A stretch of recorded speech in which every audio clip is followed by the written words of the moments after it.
Yo, what up guys? Another day, another Clan War League content. Last day na ngayon ng Clan War League dito sa Bloodhounds Clan at 5 minutes remaining na lang matatapos na malalaman natin kung sino ang mapopromote. Pero bago yan, bago natin malaman kung sino ang mapopromote dito, konting recap muna tayo.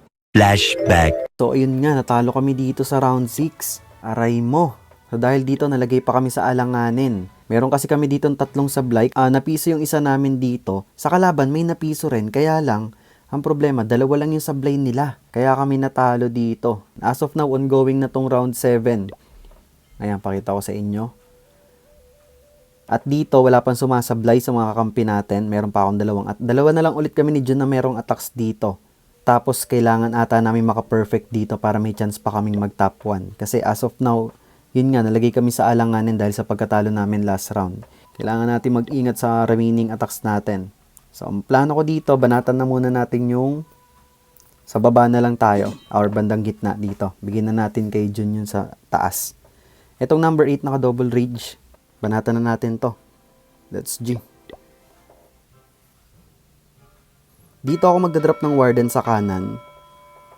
At ito yung bala kong fireballan, yung mismong spell tower. Sana umabot. Dito ako magdadrop ng warden sa labas ng range ng defending MP. Pero bago yon, balon muna. Warden, healers. Okay. So. Alalayan natin to kasi naka-hero bell. Baka kailangan ko i-rage yung warden dito. Or mag-drop lang ako ng... Or hindi na kailangan. Nice, hindi na natin kailangan. Ingat lang ako sa invis dito. Baka maligaw yung fireball natin. Gagamit na ako ng rage spell dito. Tapos ilang invi ba to? 1... Wait lang. Wala pa malinaw na target yung warden natin. Okay, pwede na to. Hop, inbi natin. 1, 2, 3. Fireball. Double quick. Tapos dito ako sa may opposite side ng town. Dito na tayo sa may pa-town hall. Drop tayo ng meteor golem dyan. Oras ang kalaban natin dito. Drop ko yung remaining meteor golems dito. Drop tayo ng super wall breaker. And then troop launcher yung gagamitin ko dito. Uy! Yung queen ko binabanata ng guardian. Drop na natin si king dito. And then si RC. Sama na natin dyan. Poisonin natin itong triple ice golem. Okay, may save pa tayo dito. Gamitin ko ng maaga tong rocket spear ni RC. Mamatay siya dyan sa rage spell compartment eh. Yung Coco Balloons pala, nakalimutan ko pa. Uy, yung king. Easy siya dyan. Sige, okay lang yan. Overgrowth ko muna to para lang malesen yung damages na marireceive natin. Tapos drop ako dito ng totem spell pang distract. Mamaya na lang tong in-overgrowth ko na area. Freeze ko to. Tapos gagamit na tayo ng totem spell dito. Baka mabuhay pa si RC. Hindi ko rin alam. Nabuhay pa nga siya. Goods. Drop na natin super burb dito. Hindi ko na ability ni Queen. May spiky ball pa tayo. Mukhang makukuha natin. Yan, buti na lang. Buti na lang. Okay, bato na natin spiky ball. Drop na natin lahat ng drops dito. Ayun, okay. Next and last attack tayo.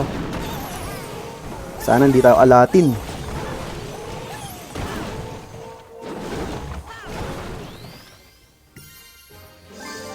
Bago ko gamitin yung last attack ko dito guys, panoorin muna natin tong attack ni Noah sa number 2. Kasi, yung base na atakihin natin, katulad din itong base na inattack niya. So panoorin muna natin kung anong ginawa niya dito. Kokopyahin na lang natin. Okay, triple invis and then fireball sa multi-IT. Double quick. Nice, good start. Uy, delikado healers niya. Buti na lang, di na masyadong abot ng super wizard tower. Okay, good start. Ganito yung base na nasa baba, guys. So, kokopyahin na lang natin yung approach na ginawa dito ni Noah. Since na 3-star naman niya, di ba? Kagayahin na lang natin. Hindi na tayo para mag-iba. Tapos yung mga remaining bases, yung 5 matitira, bahala na si Tol Jun doon. Good luck, good luck. Di namin alam kung may chance kami ma-promote dito dahil nga natalo kami last round. Pero sana may pag-asa pa. Kailangan ata matalo nung yung tumalo sa amin last round, kailangan ata nila manalo ngayong last round din nila sa ibang clan para may chance kami mapunta sa tuktok. Pero parang pag natalo sila dun sa kalaban nila ngayong last round, dun ata kami delikado, hindi namin makukuha yung taas. So bahala na, mamaya papass forward na natin yung result. Pero ngayon, panoorin muna natin ginagawa ni Noah dito. Paikot, instead na log launcher yung ginamit niya para magkaroon ng access sa town hall. Para nakakatakot to. Pero yung queen naman niya, saka ibang nature golem, pumasok sa may town hall part. Good thing. Kasi na-counter cut, nakat niya dito sa may bandang babae. Using BK saka RC. Tapos kaya pumunta yung queen ng nature golem dito. Problema ko, pag kinopya ko to mamaya, baka mamaya yung mga troops ko dito lang pumunta. Walang pumunta sa town hall. Ang mangyayari, ang ending, mapiso pa ako. Kasi baka umikot lang dito yung mga troops ko eh. Ano kaya?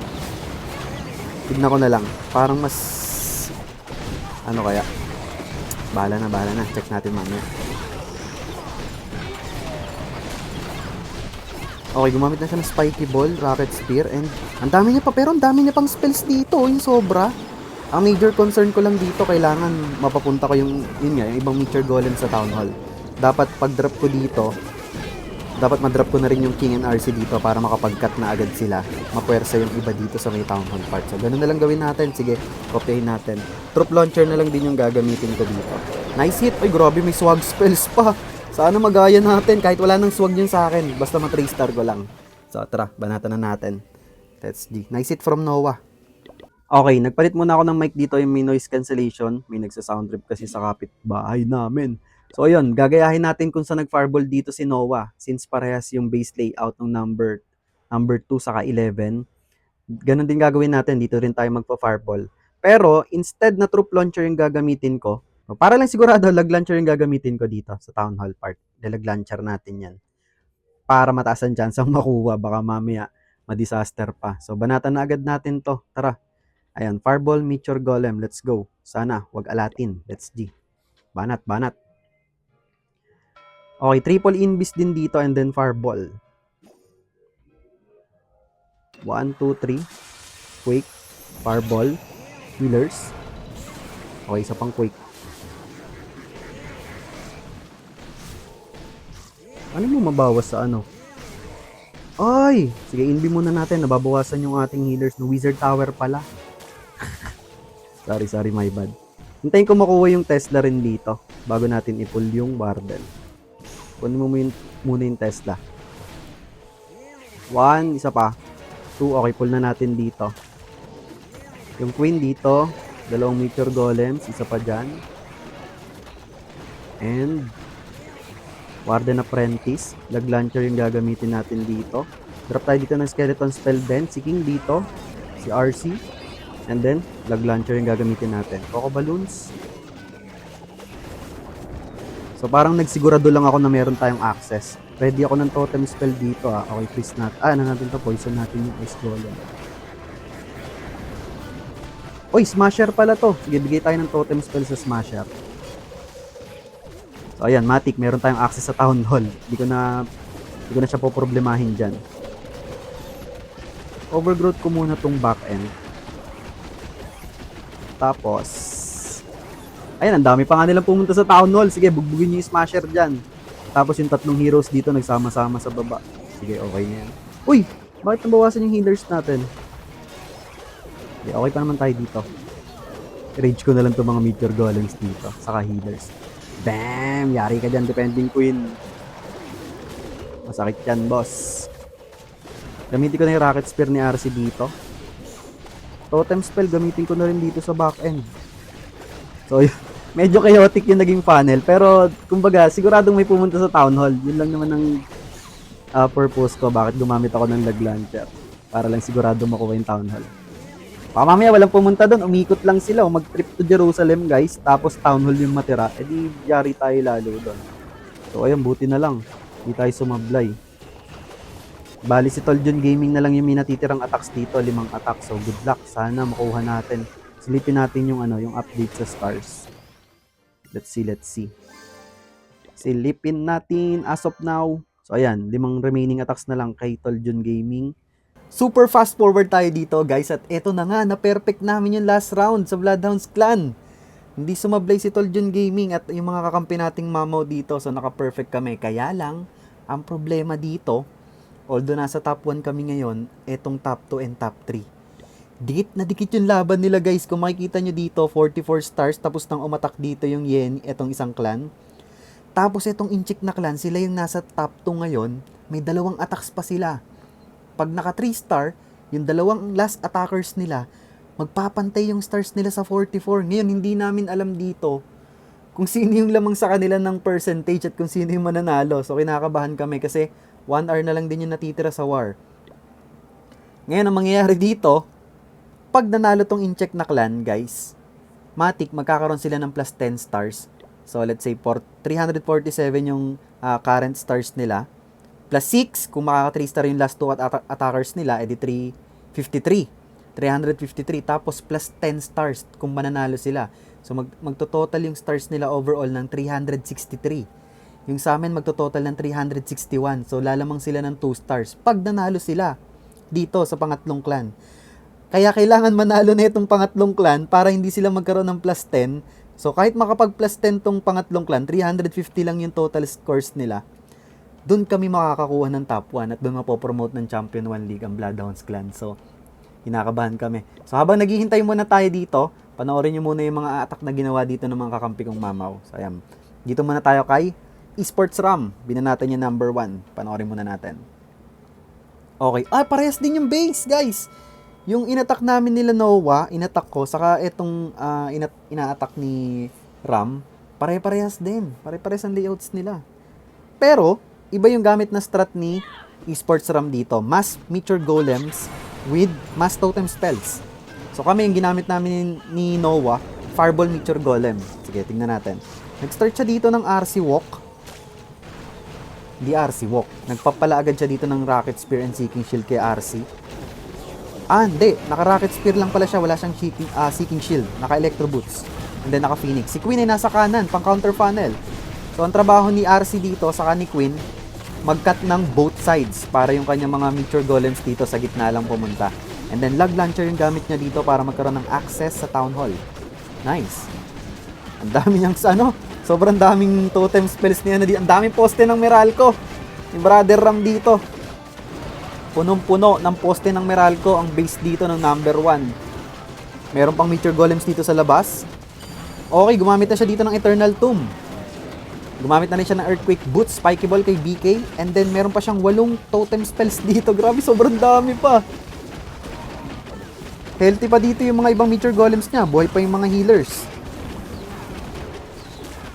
Meron pa ditong mga Meteor Golems sa baba. Nag-i-split-split. Tapos yun na, dinadrop niya unti-unti yung mga totem spells. Wasak, guys. Super Yeti yung laman ng Log Launcher niya. Super Yeti. Buhay pa si King and Queen sa taas, oh. Ang dami pang Meteor Golems. Basag na to.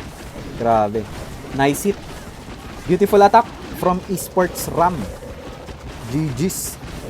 Okay, lipat tayo. Panoorin natin yung ibang attack. Fast forward na natin.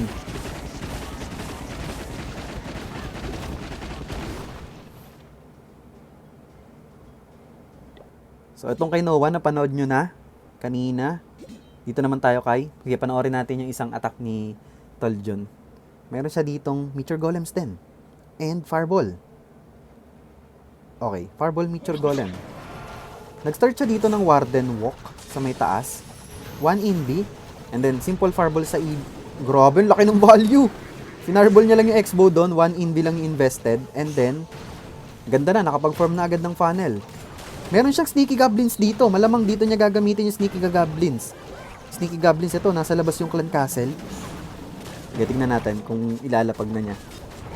As of the moment, ayan, nag-drop na siya ng mga Meteor Golems Queen dito sa may bandang taas. And then Troop Launcher yung gamit niyang Siege Machine. Ayun, ayun na. Sinungkit na ng mga Sneaky Goblins yung Clan Castle. Ba't kasi nasa labas, boss? And then si King dito, magka-cut to counter funnel. And then yung RC niya, wala pa. Hindi niya pa dinadrop si RC. Sige. Pupunta na ata sa Town Hall ng ibang Meteor Golem. Hindi, sa Monolith. Pero eventually, pupunta rin yan sa Town Hall. Hindi. Wala pang pumupunta sa Town Hall. Free hit yung Guardian, no? Ang ganda po pumuesto. Nagtatago sa Town Hall, eh. Okay, hindi niya pa ginagamit yung RC dito. Oy, gumamit siya ng Overgrowth spell dito sa Revenge Tower. And then, nag-invest siya ng Totem spell sa Guardian. Sige. Gumamit na siya ng Spiky. Ayun! So, si RC pala ang bahala dito sa may right side. Defenses. Kitang-kita na agad. Wasak na wasak, guys. Ang dami niya pang spell support dito. Meron pang Queen's and RC ability. Pwede nang iswag lahat to. Grabe. Nice. Well executed. Nice plan. Meron pang tatlong spells. Pwede nang iswag. Ang dami po. Boy na boy pa yung mga Meteor Golems dito. Okay, ginamit niya yung Rocket Spear. And yun. Grabe talaga, sir. GG's. Well executed. Nice plan. Okay. Panoorin natin yung iba. Panoorin natin yung attack ni King PJ dito sa number 9. Uy, toxic base. Ito ata yung base na binanatan ko ng mas Dragon Riders with mass totem spells. Ganito yun. Okay, nag-start si King PJ dito ng Warden Walk sa may ilalim. Sa 6 o'clock. O fireballin niya kaya yung pinakagitna? Hindi natin alam. Oy! Nag-drop siya dito ng couple of rocket balloons. Sinungkit niya lang yung isang archer tower. And then nag-overgrowth spell siya dito sa may left side. Gusto niya kunin yung isa pang archer tower para makatipid siya ng inv. Gusto niya nga fireball yung gitna. Tignan natin. Kailangan niya medyo bilisan dito kasi baka mawala yung matapos yung duration ng overgrowth, ha. Okay, inv. Fireball. Sakto sa Spitter. Ganda ng value. Multi-IT na lang yung natira doon. Ganda. Okay, nag-invest siya ng rage spell dito kay Warden. Binabanatan kasi ng... Hindi pa pala abot ng Guardian kanina. Sige. Okay, pinul niya na rin si Queen dito and then Meteor Golems. And then Log Launcher para tapusin yung Town Hall. So, walang Builder Hut doon para mag-repair. Free hit yung mga logs. Si King, dinrap niya dito sa may kanan. Si King ang bahala sa may right side. Meron siyang Ice Block dito. Hindi niya na nagamit yung Ice Block spell kanina. Siguro, plano niya lang gamitin sa setup ng Fireball kanina. Pero hindi niya na kailangan. Sige. Triple Ice Golems. Yung laman dito ng Clan Castle. Si King. Looking good. Ganda ng value ng King dun sa may right side. Malilinis niya yung... Ang daming malilinis ni King dun. And then, bago lumabas yung troops niya sa Log Launcher, wasak na yung Town Hall. Nice! Meron pa siyang Spiky Ball dito. Okay, gumamit agad siya ng Rocket Spear kay RC dito sa may 12 o'clock. Naka-Rocket Spear and Seeking Shield. Ang dami niya pang spell support dito and meron pa siyang Queen and King's ability. Ayan, ginamit niya na. Ayan yun. Wasak. Taking PJ. Beautiful attack. Nice hit. Ang ganda ng Fireball. Solid talaga pag tumatama yung Fireball sa gitna, guys, no? Very satisfying sa mata natin. GG's. Beautiful attack by King PJ. Oy, grabe, sinuwag ng asar pa. Tinapon lahat ng spells. GG's. Dito naman tayo kay Vio, kay Boss Vio. Meron siyang Fireball Meteor Golem din. Sige, panoorin natin. Uy, invi agad. Triple invis and then Fireball agad sa Rage Spell Tower. Grabe, ang ganda ng value. Ubus yung isang Rage Spell compartment. Grabe, sarap. Sarap sa ice. Good start, good start. Pag tumama sa mga ganong compartment yung Fireball, talagang solid, no? Ganda.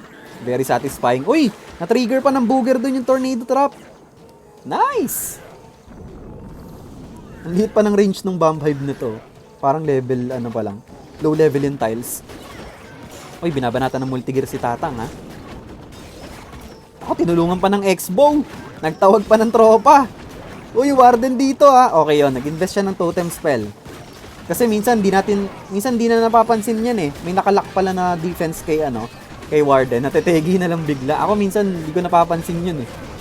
Lalo pag binanatan agad ng masasakit na defenses. Nalilate ako minsan ng spells.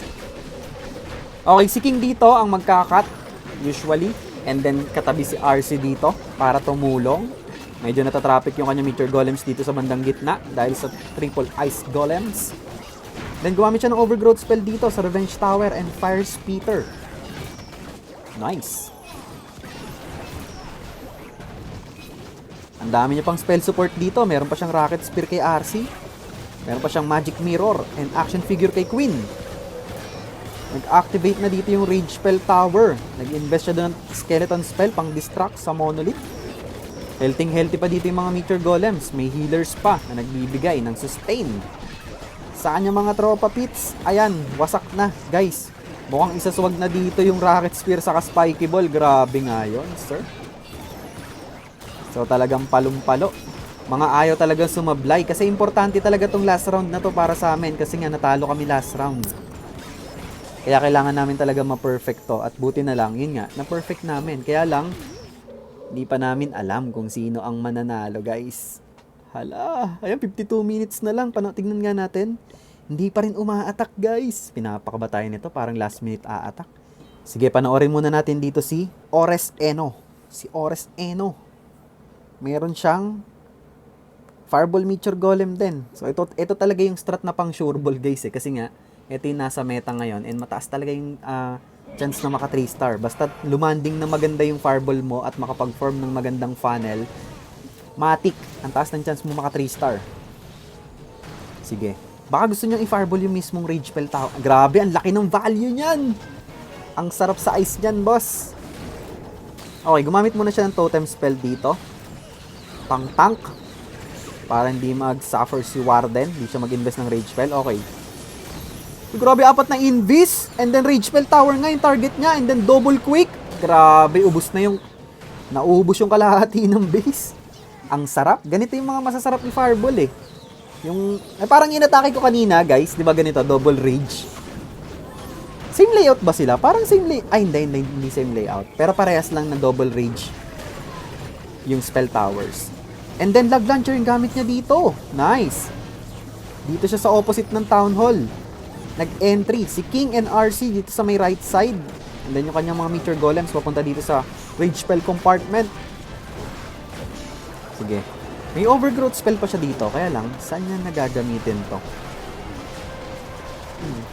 Pwede niya na atang hindi gamitin yung overgrowth spell eh. Uy, medyo makati ah. Makati talaga yung naka-rage na multi-IT. Okay, ginamit niya pa rin yung overgrowth spell dito sa may scatter shot and X-bow. Siguro para hindi lang mag-split yung mga troops and heroes niya. Sa isang part lang dumedere-derecho. Hindi muna mag-split dito. Pero, wasak na rin to, guys. Meron pang ability yung Queen. Grabe. Nice hit.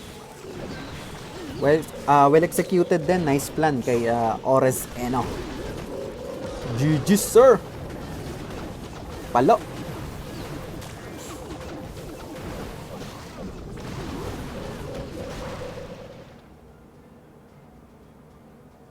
Fast forward ulit tayo dito, guys. Ayan na, 2 minutes remaining na lang. Kaya lang, naka 3 star pa yung last 2 attacks nung in-check na clan, guys. So, ngayon, sila yung nasa top 1. Kami yung nasa top 2. Ang problema, same star sila nung kalaban nila. At hindi namin alam, wala kaming idea dito kung sino yung panalo sa kanila. So, aabangan natin hanggang matapos tong countdown. So, ayan, samahan nyo kami dito. Nag-aabang din dito yung mga members ng Bloodhounds clan. 2 minutes na lang. Ngayon, pag panalo sila dito, yung in-check, matik, top 2 lang ang Bloodhounds clan. Pero, pag talo sila dyan, sa Yenikral na clan, matik, promoted sa champ 1 ng Bloodhounds clan. So, sige, abangan natin. Hindi namin alam. Nakakakaba. At eto na nga, guys, 15 seconds remaining. Eto na. Kinakabahan ako, hindi ko alam. Sana ma-promote. Malalaman na natin. Ayan na. Panalo kami dito, pero ano nangyari? Oh, yun lang. Panalo yung Chinese clan, guys. Kinapos kami ng 2 stars dito. Aray mo. Panalo sila dun sa kalaban nila. Tinalo nila sa percentage. Sayang. Grabe, 2 stars lang yung pagitan. Saka grabe yung laban nila. All for, tig-isa lang yung sumablay sa kanila. Grabing dikdikan yung laban nila doon. Kaya lang kami dito kahit naka-perfect kami ngayon last round, since natalo nga kami last round, ang sakit. So ayun, congratulations dun sa nag-top 1 na Chinese clan.